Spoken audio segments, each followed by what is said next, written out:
Hello, આજે હું લઈને આવી છું ગુજરાતની ફેમસ એક મસ્ત મજાની ડીશ। તો એના માટે સૌપ્રથમ આપણે ચણાની દાળ પલાળી લેવાની છે। ચણાની દાળ પલળી જાય એટલે અંદર લીલા મરચાં અને આદું આપણે નાખીને મિક્સરમાં ક્રશ કરી લેવાનું છે। સૌપ્રથમ આપણે પાણી નાખ્યા વગર ક્રશ કરવાનું છે।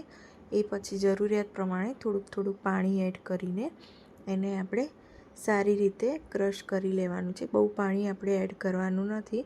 તો જોઈ શકો છો તમે આ રીતની કન્સિસ્ટન્સી રાખવાની છે। એ પછી આપણે એને એક બાઉલમાં ટ્રાન્સફર કરી લઈશું। બાઉલ થોડુંક આપણે મોટું લેવાનું છે। તો એની અંદર આપણે હળદર, મીઠું અને હિંગ નાખવાનું છે। થોડુંક આપણે અહીંયા સિંગ તેલ પણ એડ કરી લેવાનું છે। સિંગ તેલ ના હોય તો બીજું કોઈ પણ તમે તેલ લઈ શકો છો। અને આને આવી રીતે 3 થી 4 મિનિટ સુધી આપણે મિક્સ કરવાનું છે। એ પછી આપણે એક અહીંયા એલ્યુમિનિયમનું કોઈ પણ વાસણ તમે લઈ શકો છો। તો એને આપણે ગ્રીસ કરી લઈશું ઓઇલ નાખીને। તો ચારે બાજુ ગ્રીસ કર્યા પછી અંદર આપણે ઈનો એડ કરી લેવાનો છે બેટરની અંદર। જો ઈનાની જગ્યાએ તમે ખાવાનો સોડા પણ એડ કરી શકો છો। અને ઈનાની ઉપર થોડુંક આપણે પાણી નાખી અને પછી એક જ દિશામાં આપણે આવી રીતે મિક્સ કરતા જવાનું છે। મારે અહીંયા બાઉલ થોડુંક નાનું લેવાઈ ગયું હતું, તો તમે મોટા બાઉલમાં લઈશો તો સરસ રીતે મિક્સ થઈ જશે। એ પછી અહીંયા આગળ આપણે ટીનમાં ટ્રાન્સફર કરી લઈશું।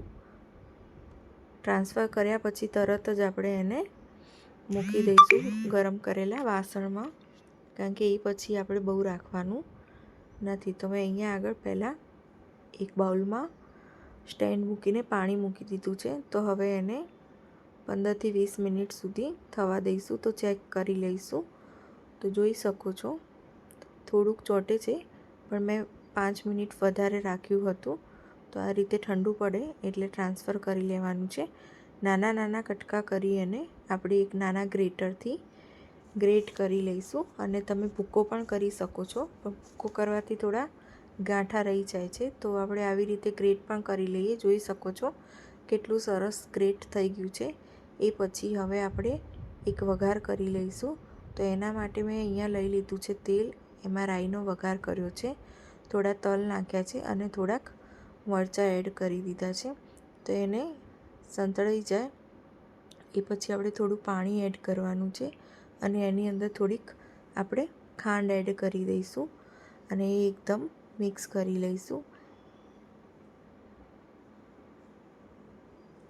એ મિક્સ થઈ જાય પછી અંદર થોડુંક લીંબુ આપણે ખટાશ માટે એડ કરવાનું છે।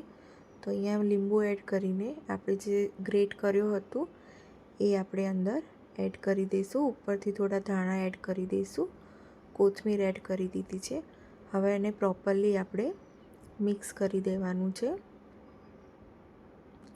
તો આ રીતે તમે ખાંડવી બનાવશો તો બહુ જ સરસ ખાંડવી થાય છે આપણા ઘરે। હવે એના માટે આપણે એક ચટણી રેડી કરવાની છે।